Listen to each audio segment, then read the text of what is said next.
A nova lei anticorrupção, que pune com mais rigor as empresas e os agentes corruptores, está em vigor desde 29 de janeiro deste ano. Nós vamos conversar sobre essa legislação e também, mais especificamente, sobre o combate aos cartéis com o consultor legislativo Francisco Mendes. Francisco, eu queria que você falasse um pouco dessa nova lei, que entrou em vigor recentemente, e também sobre o combate aos cartéis. Vamos começar pela nova lei. Ela já está plenamente em vigor? Amanda, a nova lei, primeiro, agradecer o convite de você e da TV Senado, é um prazer estar aqui falando com vocês.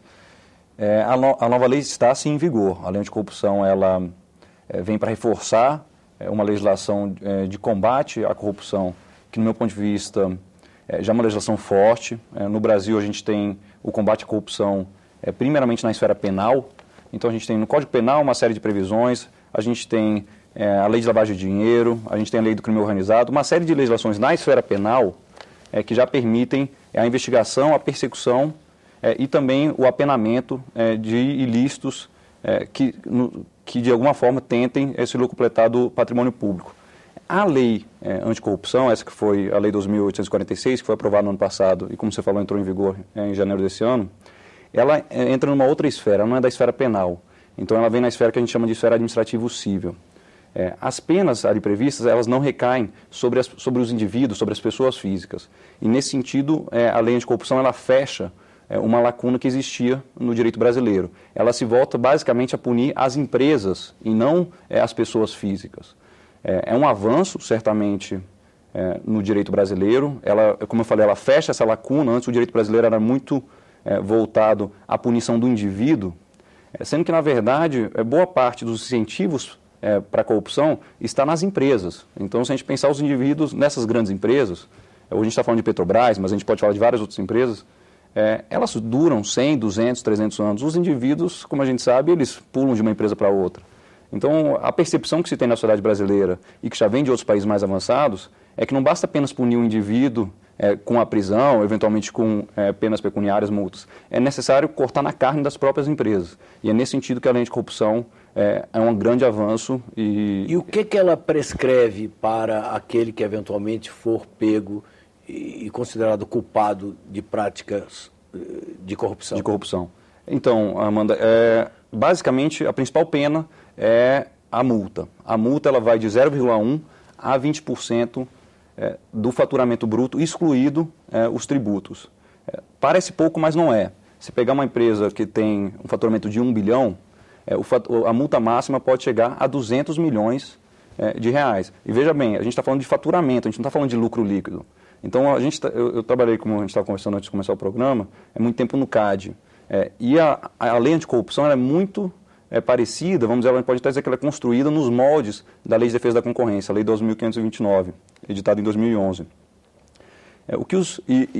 A pena é parecida, também a pena prevista lá por cartel, por crimes por infrações contra a concorrência, também podem ser apenados de 1 a 20% do faturamento. O que os empresários reclamavam muito ao CAD, falavam, uma coisa é faturamento e outra coisa é lucro líquido. Eu lucrei, tinha gente que o empresário falava, eu tive prejuízo esse ano e estou tendo uma multa de 20% do meu faturamento.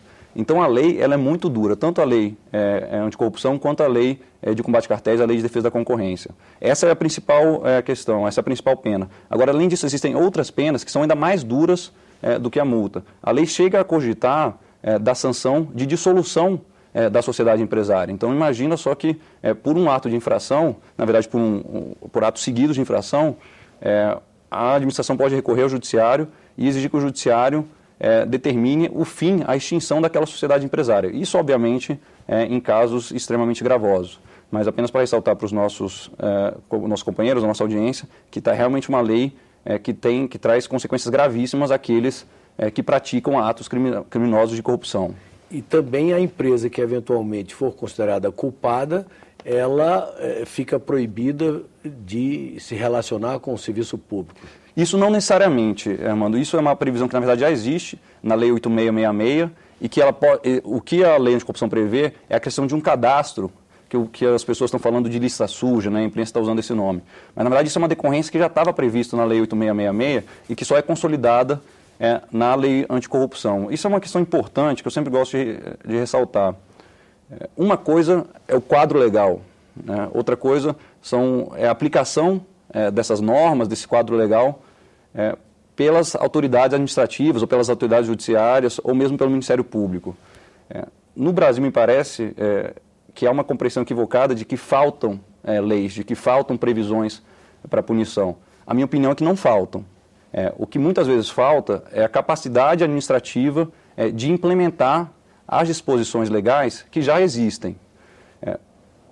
Por outro lado, e isso assim, como brasileiro a gente constata com felicidade, cada vez mais a gente percebe um melhoramento da Polícia Federal, um aperfeiçoamento das polícias civis, outras autoridades com capacidade de investigação e de penalização que também estão se profissionalizando.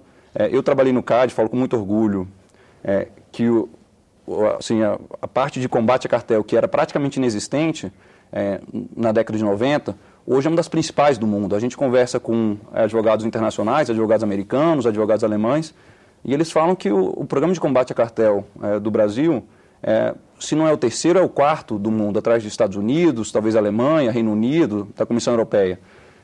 A expectativa que a gente tem como cidadão é que essa mesma percepção se dê também em relação à corrupção, que o Brasil pare de ser conhecido como o país da corrupção e passe a ser conhecido como o país que combate, que sabe combater a corrupção. Mas Só para esclarecer aos nossos telespectadores, CAD é Conselho Administrativo de Defesa Econômica. Perfeito. Que é um órgão federal. Perfeito. Que visa exatamente a combater o conluio, a constituição de cartéis, não é isso? Perfeito, Armando. Essa aí você... Agora, nós falamos da nova legislação que está em vigor, mas ela demanda regulamentação.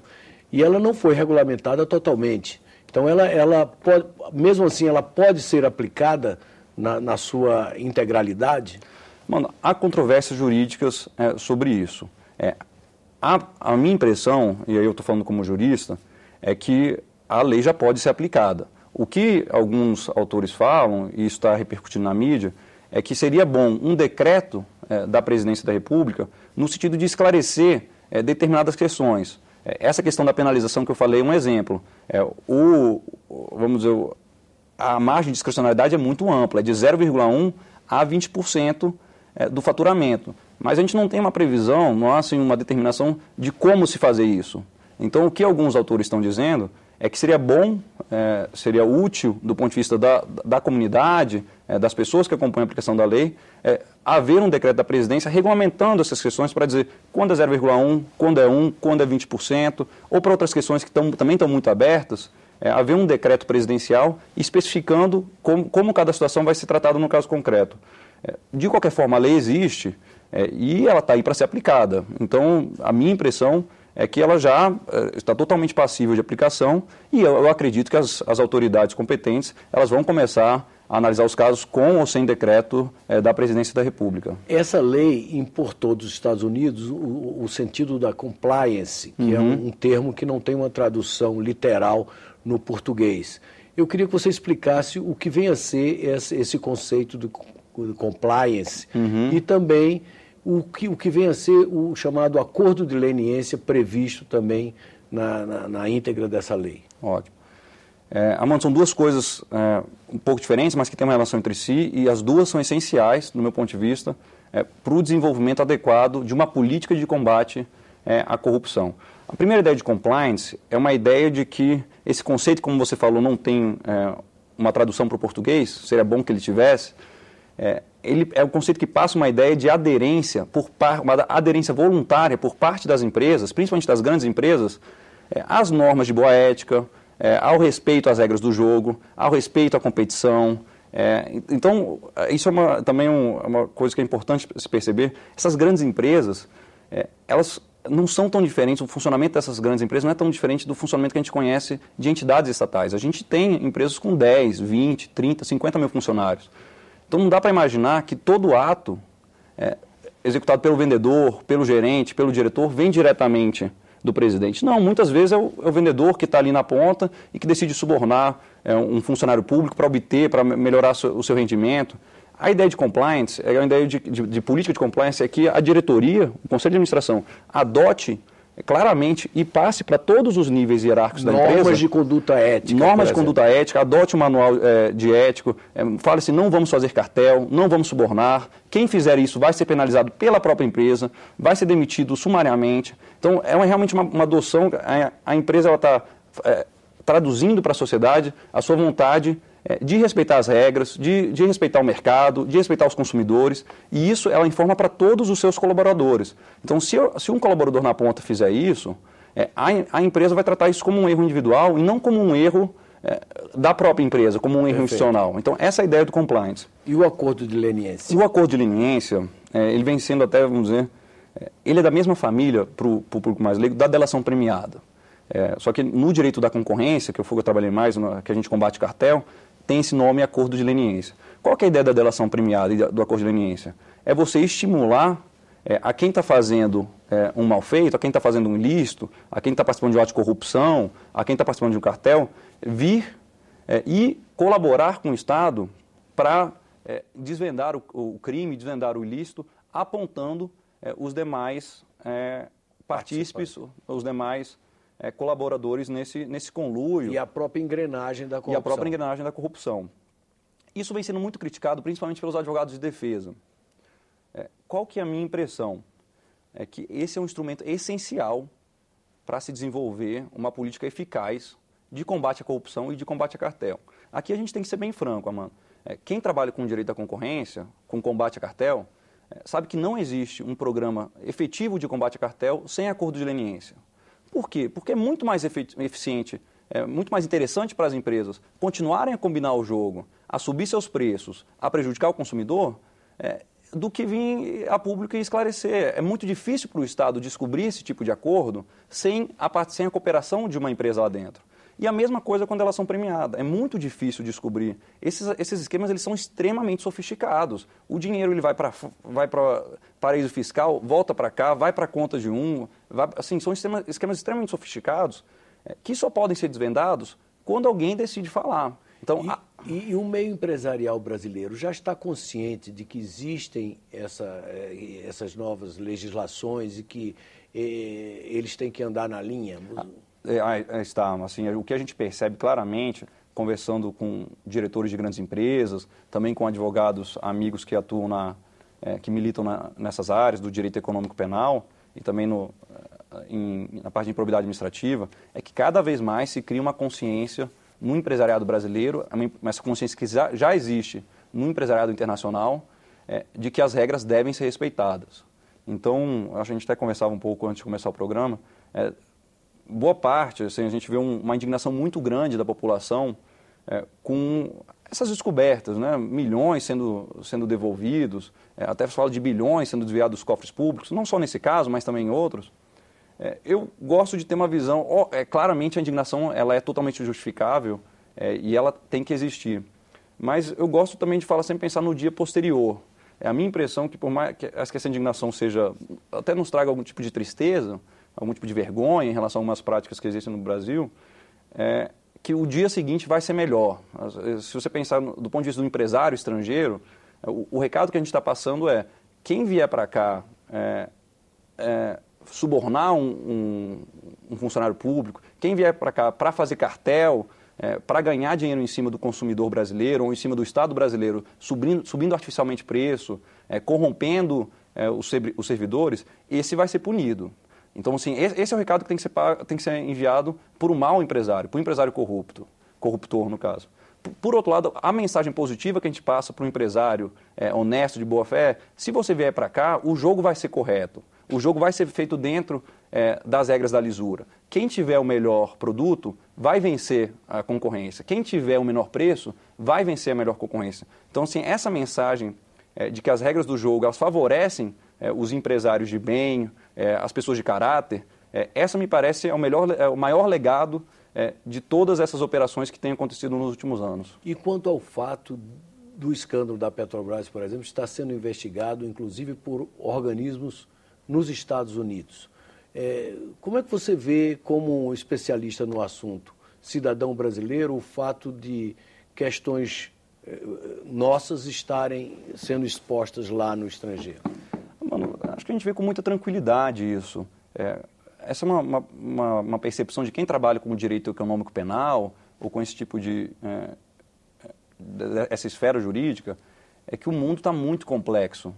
E, nesse sentido, a própria criminalidade está muito complexa. Ela é transnacional, então ela exige também dos Estados uma resposta internacional, uma resposta transnacional. Eu falo a gente quando eu trabalhava no CAD, como você falou, é a autoridade brasileira responsável por combater cartéis. Para a gente funcionar bem, a gente tem que conversar com outras autoridades nos Estados Unidos, na União Europeia, porque muitas vezes os acertos, os conluios, eles são internacionais. Então a gente tem uma empresa japonesa dizendo, eu não vou trabalhar no Brasil para deixar uma empresa americana subir o preço. Ou o contrário também acontece. Da mesma forma, então, quando a gente está falando de corrupção de uma forma mais ampla, a gente vai ter empresas americanas corrompendo servidores públicos na Alemanha, ou na África, ou na Ásia. Da mesma forma, multinacionais brasileiras, como o caso da Petrobras, podem também fazer a mesma coisa e, eventualmente, vão ser perseguidas, vão responder em todas as jurisdições em que elas estiverem atuando. Então, me parece uma consequência natural. Pelo fato da Petrobras ter interesses e ações na lá fora. Da mesma Unidos. forma como não me parece antinatural ou estranho que empresas alemãs, como foi o caso da Siemens, ou empresas japonesas, a gente tem aqui, ou empresas americanas, também sejam processadas e, eventualmente, pela legislação brasileira e pelas autoridades brasileiras. Agora, Francisco, o CAD falhou no caso da Petrobras, porque está caracterizado a existência de um cartel. E quem descobriu o cartel foi a Polícia Federal via delação premiada. Você não acha que o CAD falhou nesse caso? Eu vou me permitir discordar de você. Como eu falei, quem está fazendo algum tipo de ilícito, ele não está perguntando se é corrupção, se é cartel, se é corrupção passiva, corrupção ativa, se é concussão. O que ele quer é se beneficiar fazendo aquele tipo de jogo. Por outro lado, do ponto de vista do Estado, cada coisa é uma coisa. Então, a corrupção é investigada por autoridades específicas. Se houver fraude a valores imobiliários, quem vai investigar a CVM? Se houver algum tipo de cartel, como você falou, quem vai investigar o CAD? Muitas vezes, a mesma conduta criminosa, a mesma conduta delitiva, ela tem diferentes aspectos. Então, ano passado a gente teve um caso no CAD que deu muita repercussão, foi o cartel do metrô em São Paulo. E quem começou a investigação foi o CAD, porque lá apareceu a leniência. E as investigações foram aparecendo, supostamente também há acusações de corrupção ou não, enfim, isso vai ser tratado, mas isso não vai ser tratado pelo CAD. Isso vai ser tratado pela Controladoria Geral da União, eventualmente pelo Tribunal de Contas, pelo Ministério Público. Aqui, vamos dizer, nesse caso que você fala da Petrobras, a ponta foi desvendada de outra forma. Começou a aparecer um caso de corrupção que depois apareceu em outra ponta um cartel. E isso, eventualmente, se realmente se confirmar um cartel, o CAD vai abrir o processo. Então, em outra fase, o CAD entrará no assunto. Entrará no assunto. Agora, como eu falei, é como se fosse um novelo de várias camadas, e que, do ponto de vista de quem está cometendo o ilícito, é tudo a mesma coisa, porque o que ele quer é se locupletar dos cofres públicos. Mas, do ponto de vista do Estado, cada fio do novelo é uma coisa. Então, se houver alguma coisa relacionada ao Tesouro Federal, quem vai investigar é a CGU, não vai ser um órgão estadual. Se tiver um interesse estadual, pode ser o Tribunal de Contas estadual. O Ministério Público pode ser federal ou estadual, dependendo do que tiver envolvido, do âmbito envolvido. E o CAD só vai atuar se tiver algum tipo de ilícito contra a ordem econômica, cartel em geral. Então, a mensagem que fica, me parece, Amanda, é que um dos principais pontos de melhoria, de aperfeiçoamento do trabalho do combate à corrupção, não é o aperfeiçoamento da legislação. Essa me parece que a gente já tem. Como eu falei, a gente tem uma legislação vasta no campo penal, a gente tem uma legislação também bastante sofisticada no campo administrativo e civil, e a gente tem boas autoridades prontas para atuar. Agora, essas autoridades, elas estão atuando em conjunto, porque é necessário elas atuarem em conjunto para combater a corrupção. Os criminosos, eles atuam em conjunto, eles trocam informações. Agora, a CGU que está conversando com o CAD para trocar informação, porque de vez em quando aqui a CGU pode ter uma ponta do quebra-cabeça, o CAD ter outra e a Polícia Federal ter outra. Essa inteligência está sendo construída de forma coordenada para combater aquela corrupção, que essa sim é sempre desenvolvida de forma coordenada. Então, esses órgãos e principalmente os órgãos, eu conheço muito bem os órgãos no âmbito federal. São órgãos profissionais, órgãos de Estado. Eu me lembro de uma frase do Milo Fernandes que fala que a corrupção, a corrupção é o maior alvo de todo político que ainda não chegou no governo. Me parece que o Brasil tem mudado isso. Eu vejo que a Polícia Federal é um órgão de Estado, o CAD é um órgão de Estado, a CGU também, criado recentemente, um órgão de Estado. E esses órgãos, eles investigam, independente de quem quer que esteja no poder. A questão que me parece é, esses órgãos, eles conversam entre si, eles se reúnem entre si para trocar informações, os seus técnicos estão tentando adotar as melhores práticas em conjunto e também com as autoridades internacionais. Essa é a principal questão que me parece. Mas eu pergunto a você, há uma questão agora provocando muita polêmica. Essas grandes empresas, elas são responsáveis por uma quantidade e por obras muito vultosas. Elas deveriam ser declaradas inidôneas pela legislação. Se elas forem declaradas inidôneas, essas obras deverão ser paralisadas. Como é que você se posiciona diante desse dilema? É a última pergunta, a gente tem pouco tempo. Tá. Então vou responder direto. Me parece um falso problema.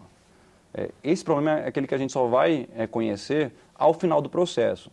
E a minha resposta é com bastante tranquilidade. Se a legislação prevê a imposição, e como eu falei, alguns tipos de legislação prevêem a sanção, outras não, a penalização e o fato concreto enseja essa penalização, a penalização tem que ser aplicada.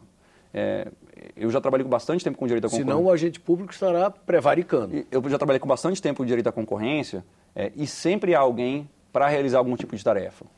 Se alguma empresa não aparecer para realizar aquele tipo de tarefa, mais como no caso você falou, obras públicas, eu tenho certeza que outras haverão de aparecer e desempenhar, vamos dizer, até com melhor capacidade, com melhor eficiência do que a empresa que se locupletou fazendo indevidamente.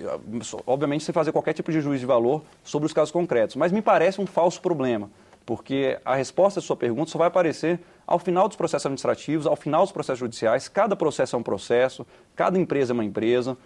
Então, não acho que é uma questão que a gente tem que estar discutindo a priori. Se lá na frente só aparecer algum problema, o que eu acho que não vai acontecer, aí a gente pode pensar numa solução. Mas a partir de agora, já tentar aventar, tentar criar uma situação de impossibilidade de aplicação da pena, porque supostamente não apareceria ninguém para realizar aquela tarefa, aí eu já acho difícil de concordar com essa tese. Muito obrigado pela entrevista. Bem, chegamos ao final do nosso programa. Já agradeci aqui a presença do nosso convidado e eu queria lembrar o número do Alô Senado, 0800 61 2211, e o nosso endereço na internet, www.senado.leg.br/TV, para quem quiser entrar em contato conosco, enviar seu comentário, sua crítica ou fazer a sua sugestão de pauta. Obrigado pela audiência e até um próximo Cidadania aqui na TV Senado.